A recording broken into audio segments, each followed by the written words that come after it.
Joined us today, right now, and Zakia, how are you doing today? Extremely well. Thank you for having me. Okay. And so now, Zakia, share a little bit before we get deep into your discussion now about who Zakia Moser is and what do you represent on Earth today? My purpose in life is to nurture those who need nurturing. And with saying that, with this dreadful disease, oftentimes people mistaken one for being fatigued, lazy, just don't have any get up. And within the community of sarcoidosis, oftentimes you are left alone. And I'm here, and that's why I renamed myself Zakia Mosa, Asia Aziza. And it means intelligent, it means consoler, nurturer, powerful, beloved. And that's who I am. Okay. And so now, you mentioned one name in that opening statement. You mentioned the name of sarcoidosis. Now, can you share with our listeners and viewers just what is sarcoidosis? Sarcoidosis is an inflammatory autoimmune disease. It affects any major organ.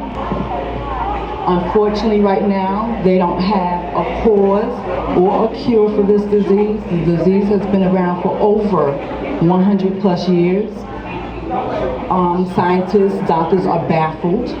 A lot of physicians are unaware on how to treat or even diagnose, for that matter, a patient when they walk in. For example, myself, I've been misdiagnosed approximately about 9 years prior to being diagnosed. And what happened with me in my situation was I wind up blacking out and eventually going to my primary, and we're trying to get to the bottom of things, and had an x-ray done, chest x-ray, and then after that I went to see a specialist, and after that I had a biopsy. A lung biopsy had detected that I had sarcoidosis. Now, for a person who has never heard of such a word or such a disease, you're baffled. And really, the physicians don't know what to tell you.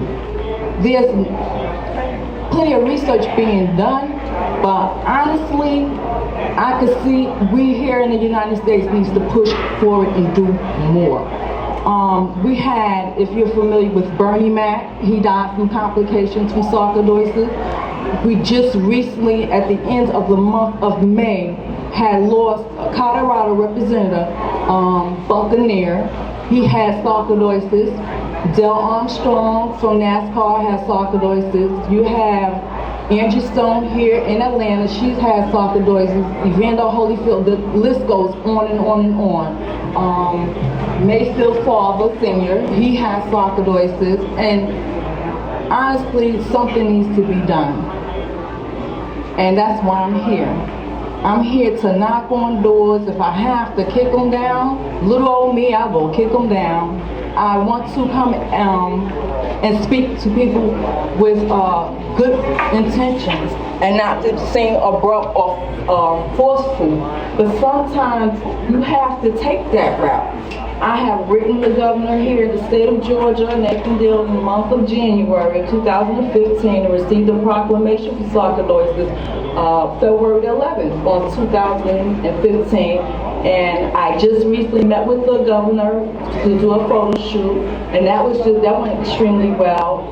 I'm with the Atlanta support group here in Atlanta off of Camden Road. We meet every third Sunday, I believe it is, for 1 hour for sarcoidosis support. And in that support group, what we do is we gather information, we come up with educational tools, things concerning health, your diet, just anything that can give you that connection on what one is missing or what one is lacking information, or things of that nature, to keep yourself abreast and how to take care of yourself.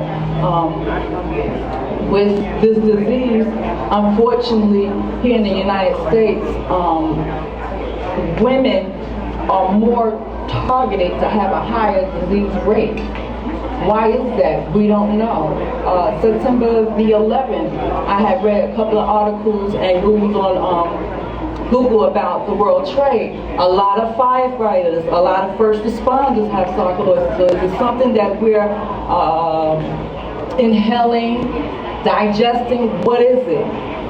And with me going back to saying that sarcoidosis is an inflammatory autoimmune disease, basically what it's doing, that sarcoidosis has hidden itself within your DNA. So your white cells are your fighters, and the sarcoidosis is the invader. And the white cells go looking for the invader but becomes confused. And when it gets confused, they clump up together and they start attacking your organs. Unfortunately, people are not in tune with their cells like they should be to know exactly what is going on with them. I was one of the ones that didn't know. Okay, I have a cough. What does that mean? Oh, nothing. Just something, went down the wrong way, or it could be asthma, maybe it's dust. And you ignore these little signs, and these little signs gets worse and worse and worse, and before you know it, you're off your feet. I can't stress for people to really document every time. It may sound like you're a fanatic, but every time you sense and feel that something is wrong, document. It's very important to keep a journal about your life, because you are your best physician. When you're going into that doctor's office, he's only going by based on what you tell him or her 9 times out of 10. And if they're good listeners, then they can help you target and key on what is exactly going on with your health. It's important.